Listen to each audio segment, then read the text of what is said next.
لعلهم يعني غلبتهم عيونهم وناموا. قلت لعلهم جاي من سفر متغانمين، يطمر هذا يحوس شماغ هذا يعطى يد هذا، ابتعد ابعد. السلام عليكم ورحمة الله وبركاته. الله يمسيكم بالخير، الله ييسر اموركم ويشرح صدوركم ويسخر لكم جنود السماوات والأرض ويكفيكم شر الأشرار وكيد الفجار. في ملاحظة أنا لاحظتها في صلاة الجمعة، تأخر الناس عن الحضور للصلاة، يدخلون بعد ما يبدأ الخطيب،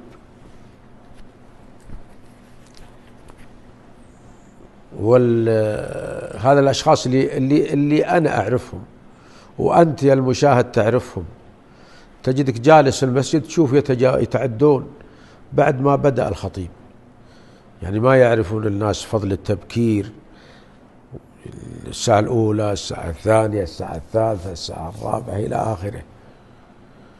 فأول مرة يعني شاهدت مجموعة منهم، قلت لعلهم جاي من سفر متغانمين صلاة الجمعة، لعلهم يعني غلبتهم عيونهم وناموا وحضروا وقالوا حتى لو إننا متأخرين ما احنا مخلين الصلاة، لعلهم بدأت أبحث لهم عن أعذار، ولكن رأيت المسألة تتكرر. يعني تجد الإنسان والرجل تلحق الشرها مثل ما يقولون، رجل فيه خير يأتي بعد دخول الخطيب وبعد ما تنتصف الخطبة الأولى أو حتى الثانية، فهذا مؤشر ما هو بطيب صراحة. ومن يشاهدني الآن وهو يتأخر يحرص على الصلاة ويحرص على حث أبنائه وأن يأتي مبكرا على الأقل قبل الأذان بربع ساعة بنص ساعة. فنسأل الله سبحانه وتعالى أن يهدينا وإياهم. الملاحظة الثانية أن الداخل إلى أحيانا بعضهم يدخل والمؤذن يؤذن، المؤذن الثاني التالي مثل ما نقول، فيقف حتى يهلل ويبدأ الخطيب ويكبر للسنة أو لتحية المسجد.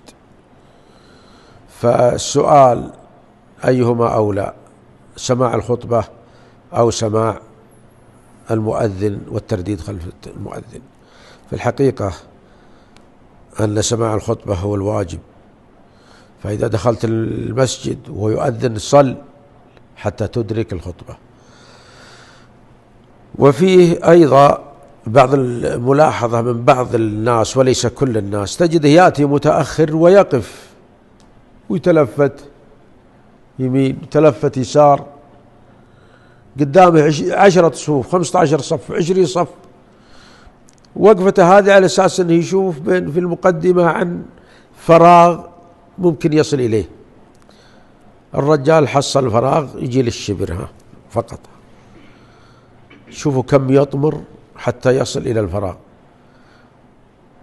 يطمر هذا يحوس شماغ هذا يعطى يد هذا، يمكن ركبته تضرب ظهر هذا، يؤذي المسلمين حتى يصل إلى هذه المنطقة التي حددها. فإذا كان الموجود عامل ولا واحد شاف أنه ضعيف، تجده يعني بامتعاض يقول ابتعد أبعد بهذا الشكل. يعني احترمه أقل شيء، حط يك على ظهره وربت على ظهره، قل لو سمحت وسع شوي، ما بتجي أذيت المسلمين وأسأت أدبك في هذا المكان. يا أخوي صل في المكان اللي أنت وقفت فيه ولا تؤذي المسلمين، وفيه نهي عن هذا. وإذا كنت بالصفوف الأولى، اللي بالصفوف الأولى يبتسر ويتقدم. أيضا لجميع عياله يجب أن يضبطهم، يجب أن يحرصهم، يقول يا أولادي إذا بدأ الخطيب ما في كلام، ما تتكلم أبد، التزم الصمت ولا تشوش على المصلين. هذه بعض الملاحظات، أسأل الله سبحانه وتعالى أن يتوب علي وعليكم وعلى من يمارس هذه الملاحظات.